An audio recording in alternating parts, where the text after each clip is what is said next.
लेकिन हम बात करें उन हालातों की जिनकी वजह से तनाव में खाकी नजर आ रही है। क्योंकि आप कैसी नौकरी चाहेंगे, लाजमी आप कहेंगे कि जहां रुतबा हो, रसूख हो, पैसा हो और पैसे के साथ पावर भी हो, काम कम हो और सैलरी ज्यादा हो, काम के घंटे तय हो, हफ्ते की छुट्टी तय हो, साथ ही वो सारी सुविधाएं जो जिंदगी को बेहतर बनाएं। लेकिन क्या आपने कभी सोचा है कि खाकी की जिंदगी कैसी होती होगी? 24 घंटे की ड्यूटी करने वाले जवान अपने परिवार को कब और कितना समय दे पाते होंगे, कब खा पाते होंगे और कब सो पाते होंगे?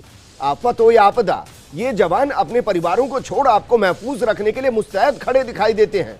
लेकिन बढ़ते अपराधों के साथ साथ दूसरे दबाव अब खाकी की नौकरी को ज्यादा मुश्किल बना रहे हैं। धीरे धीरे दबाव तनाव में बदल जाता है और तनाव कब हद से गुजर जाए पता ही नहीं चलता, कब हालात बद से बदतर हो जाते हैं पता नहीं चलता। आलम यह है कि प्रदेश में बीते 2 महीने में 6 पुलिस वालों ने सुसाइड की है। मई के आखिरी 9 दिन में 4 पुलिस कर्मियों ने आत्महत्या जैसे कदम उठाए थे। हैरानी की बात तो यह है कि जो अपराध और अपराधियों को हराते हैं, आज वो जिंदगी की जंग हारते जा रहे हैं। ऐसे में सवाल तो उठता है कि ये तनाव आखिर क्यों है?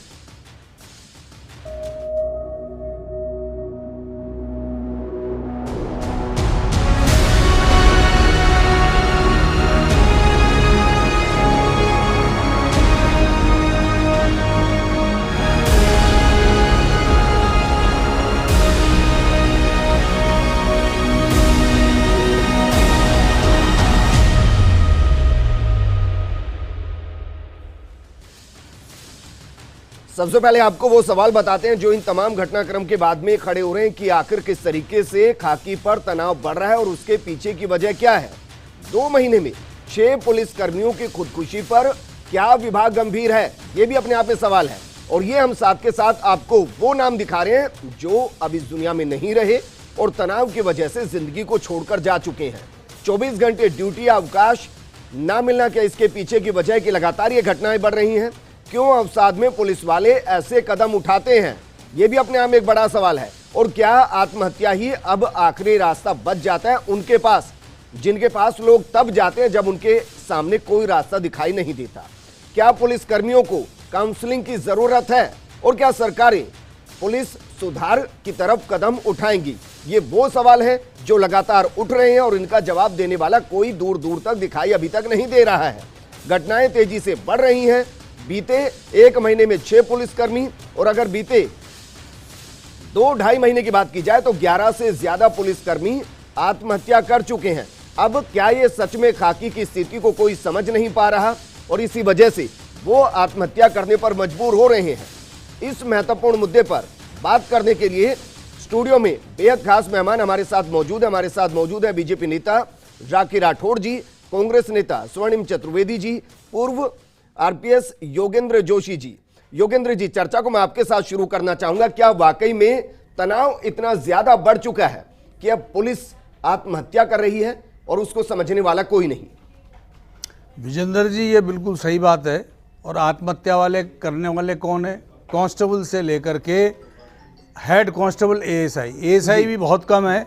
इंस्पेक्टर तो रेयर 1 या 2 मिल जाते हैं, बाकी कांस्टेबलों की संख्या बहुत ज़्यादा है। 99% संख्या कांस्टेबलों की है जी।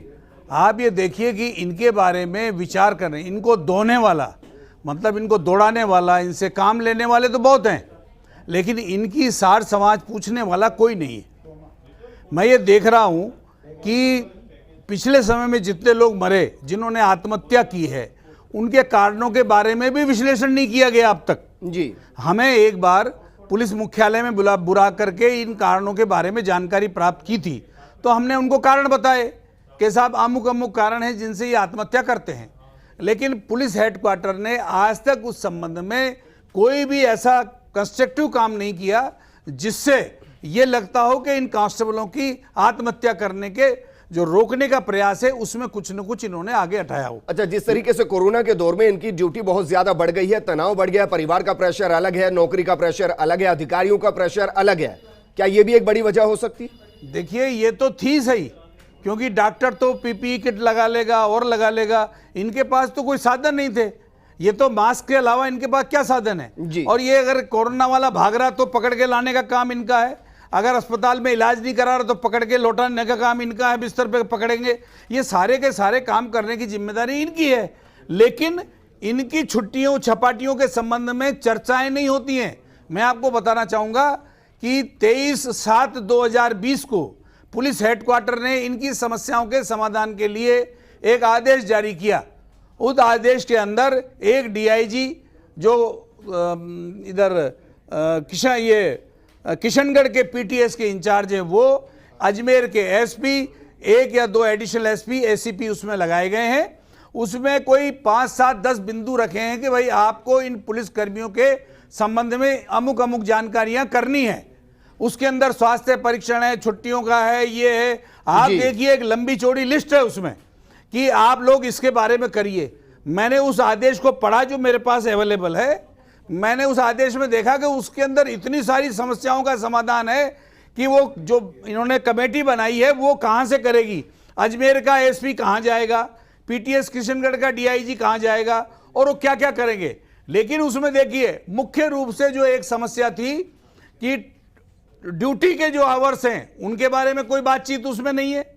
उसके अंदर ट्रांसफर पोस्टिंग के बारे में कोई बातचीत नहीं है जी। उसके अंदर यह बातचीत नहीं है कि इनको जो 16-17 के नोटिस दिए जाते हैं, जो इनको सजाएं दी जाती है, उसमें अधिकारियों को क्या करना चाहिए, इसके बारे में कोई बातचीत नहीं की गई है। अब ये कह रहे हैं कि जो मूल समस्याएं हैं उन पर जिक्र ही नहीं किया जा रहा है। बिल्कुल, मूल समस्याओं पर कोई विचार के बारे में लिखा नहीं गया और मैं समझता हूं उसके बारे में कुछ नहीं किया गया। जो कल एक कांस्टेबल ने आत्महत्या की टंकेमेंट गिर के। ठीक है, स्वर्णिम चतुर्वेदी जी, क्या खाकी को इसी तरीके से लड़खड़ाते देखा जाएगा, इसी तरीके से सुसाइड करते हुए देखा जाएगा? सरकार कुछ नहीं करेगी?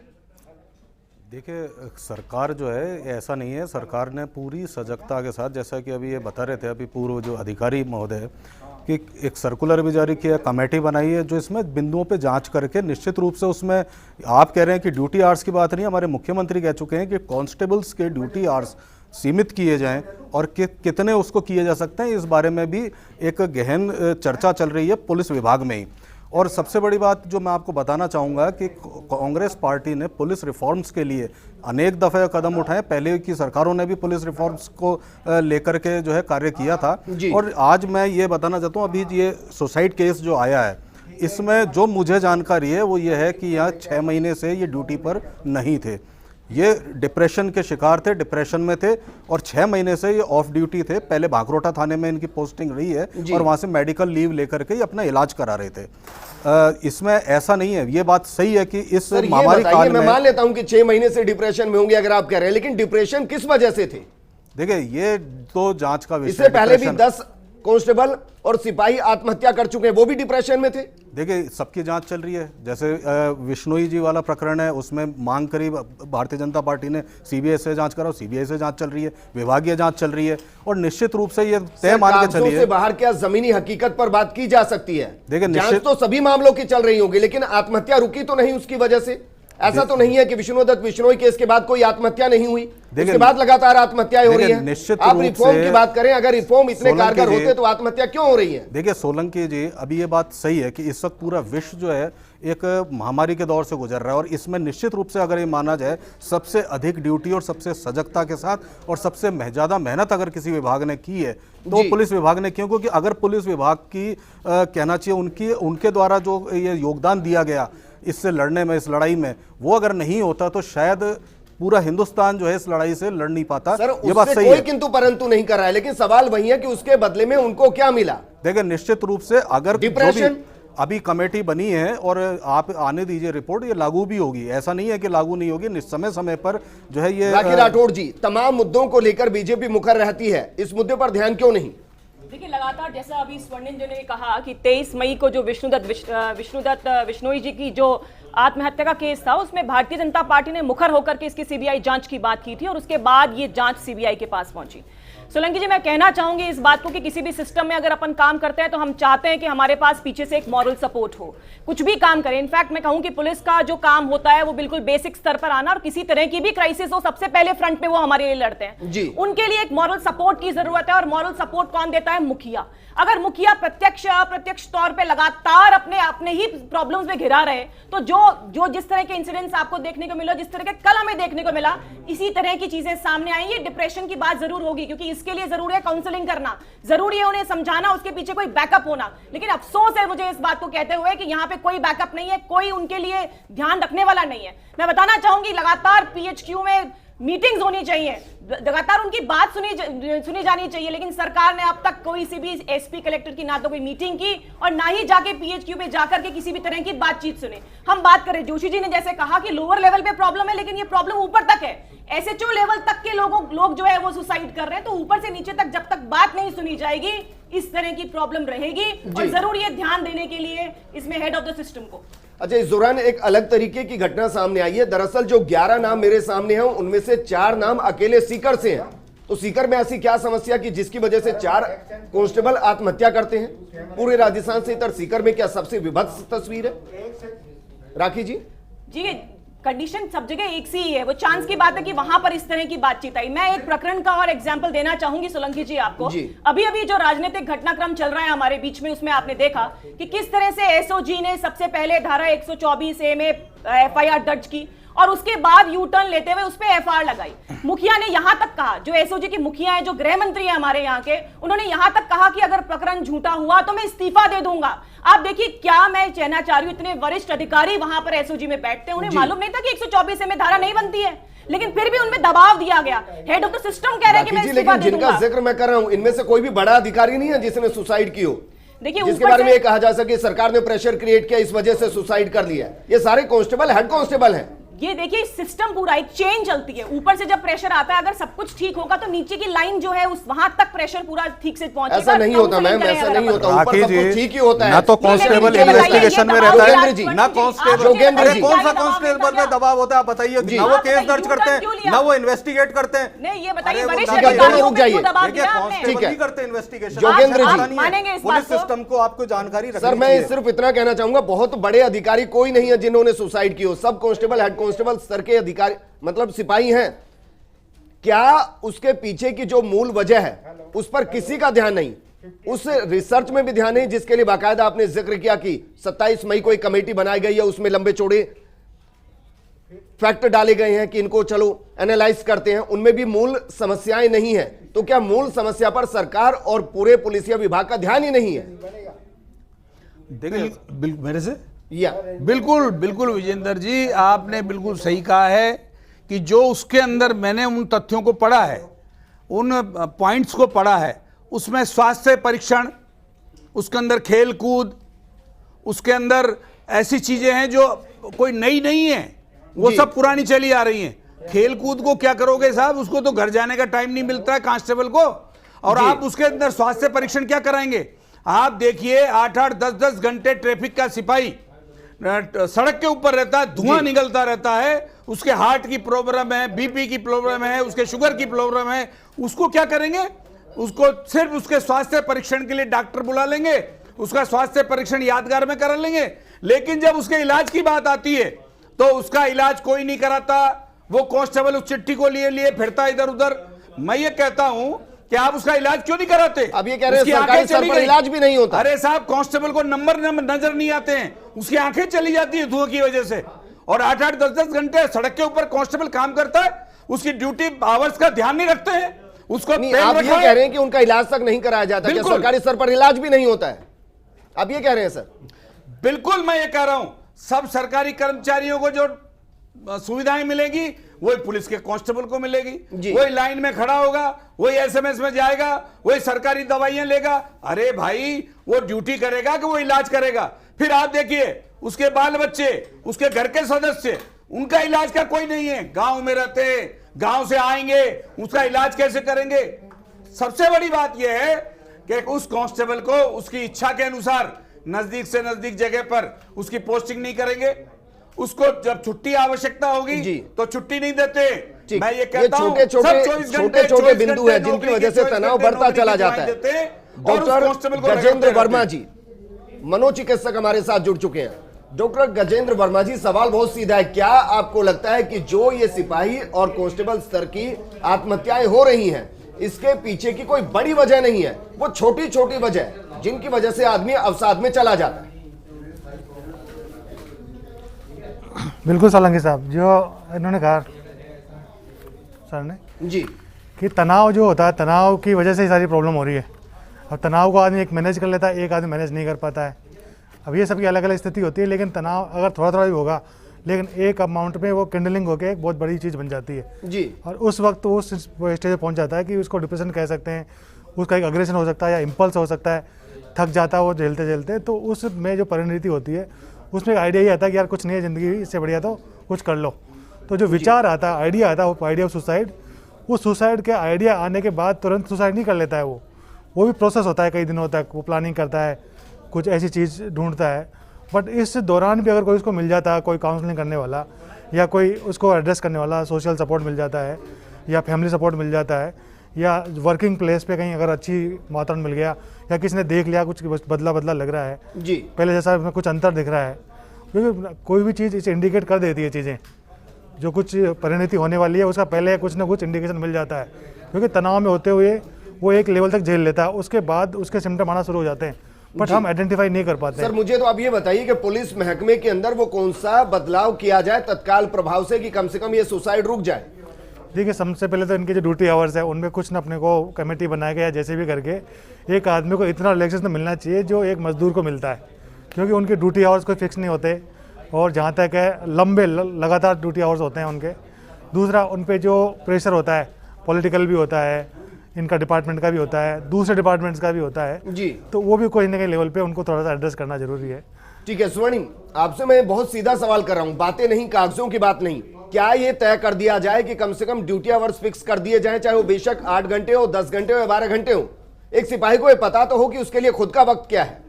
देखिए, निश्चित रूप से ड्यूटी आवर्स फिक्स होंगे और इस पे ये कार्रवाई चल रही है, इस पे विभागीय स्तर पर।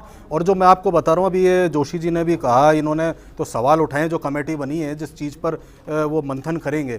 लेकिन देखिए, मैं आपको ये बताना चाहता हूँ, कांस्टेबल्स के लिए जो आप ये कहा कि मेडिकल उनका चेकअप किया जाए, तो मेडिकल चेकअप में उनका जो मेंटल डिस्ट्रेस है उसकी भी जांच होगी, उनकी मनोचिकित्सक से भी जांच होगी, ये सारी जांचें उसमें शामिल हैं, क्योंकि ये कराना बहुत आवश्यक है। कोई किसी भी जगह पे लगातार एक ही जगह पे काम कर रहा है, क्योंकि कांस्टेबलरी एक ऐसी कहना चाहिए संस्था है जिसमें बार बार ट्रांसफर्स नहीं होते। वो एक जगह इसलिए रहते हैं क्योंकि वो ग्राउंड से जुड़े हुए होते हैं और जमीन से जुड़ी हुई जो सूचनाएं हैं वो सरकार तक और ऊपर विभाग तक पहुंचाते हैं, इसलिए वहां पे काम करते करते मुझे उनका तो ये डिस्ट्रेस बताइए, लेवल क्योंकि ना मैं बढ़े, जानता हूं कि इसलिए आप ये जांच हो फैसले उनकी। नहीं लेंगे, लेकिन कम से कम सरकार तक ये बातें पहुंचा दी जाए तो उसके लिए क्या ये बताया जाएगा कि कम से कम आप इनके ड्यूटी आवर्स को फिक्स कर दीजिए, इनके लिए कुछ ऐसा कीजिए कि कम से कम तनाव खत्म हो?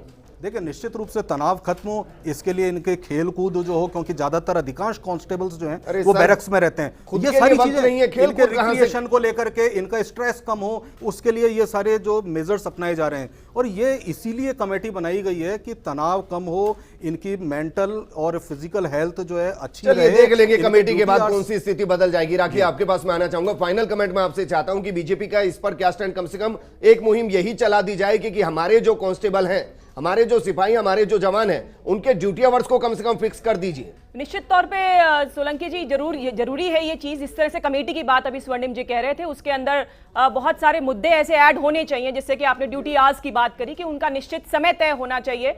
और जैसा कि जोशी जी ने कहा कि इस कमेटी में भी अभी बहुत कमियां हैं, तो मैं तो ये चाहूंगी कि अभी भी कांग्रेस सरकार के रिप्रेजेंटेशन के फॉर्म में अगर स्वर्णिम जी को हम देखते हैं तो उस कमेटी के अंदर अभी भी समय रहते अगर हम चेंज कराएं तो निश्चित तौर पे कांस्टेबल्स को जो प्रॉब्लम आ रही है, लगातार जो डिप्रेशन में आ रहे हैं, मेंटली उनको काउंसलिंग की जरूरत है, वो जरूरत पूर्ति होगी। ठीक है योगेंद्र जी, फाइनल कमेंट में आपसे ये भी बताइए मुझे साथ के साथ कि जो अभी कमेटी बनी है और जो इस पर पूरा मंथन कर रही है, क्या कोई टाइम बाउंडेशन है या उनका जब मन करेगा तब रिपोर्ट देंगे? नहीं, रिपोर्ट देने का नहीं है। ये जो कमेटी बनाई है, ये कमेटी उनके हाव भावों का निराकरण करेगी, उनके परेशानियों को दूर करेगी, उनकी रिपोर्ट्स देकर के पीएचक्यू को देगी ताकि उनकी सुविधाएं हो। इसका कोई लेना देना नहीं है। मैं बताऊं आपको कि मेरे को एक ड्राइवर कांस्टेबल ने धौलपुर से टेलीफोन किया कि साहब मेरी बच्चियां बड़ी बड़ी हो गई हैं, मैं नदवाई भरतपुर का रहने वाला हूं, मेरे ट्रांसफर के लिए आप कह सकते हैं डीआईजी को। मेरे पास मोबाइल में मैसेज है सर, मैंने डीआईजी को लिख के दिया कि ये परेशान है, इसकी बच्चियां बड़ी हो गई हैं, इसका ट्रांसफर वहां कर दिया जाए। तो मेरे पास मैसेज आया कि म्यूचुअल एप्लीकेशन ले आओ, तुरंत कर दूंगा। अब बताइए म्यूचुअल एप्लीकेशन कब आएगी उसकी बच्चियों का? अब मुझे बताइए, कल से और आत्महत्या कर लेता है, उसकी बड़ी बड़ी 2-3 बच्चियां हैं, शादी कौन करेगा? ये इस तरह की समस्याओं के समाधान इस कमेटी में नहीं है। उसके लिए जो सेवानिवृत्त अधिकारी हैं, हम तैयार बैठे हैं। हम बताएंगे इनको कि किस किस जिले में, किस किस जगह पे, कौन कौन सी संस्था में, कौन कौन से विभाग में क्या क्या समस्याएं हैं और उन समस्याओं के निराकरण कैसे किए जा सकते हैं, हम बताएंगे। हमने 36 साल तक इस सेवा में ठीक है योगेंद्र जी, शुक्रिया हमारे साथ जुड़ने के लिए। गजेंद्र जी आपका भी शुक्रिया, राखी और स्वर्णिम आपका भी शुक्रिया हमारे साथ जुड़ने के लिए। देखिए, मकसद प्रोग्राम का सिर्फ इतना था कि जो आत्महत्याएं हो रही हैं उनको रोका जाए और कम से कम एक ऐसा समाधान तो लाया जाए जिसके जरिए उनको यह आश्वस्त किया जाए कि हाँ, आपकी सुनने वाला कोई अभी मौजूद है। इस प्रोग्राम में फिलहाल इतना ही। नमस्कार।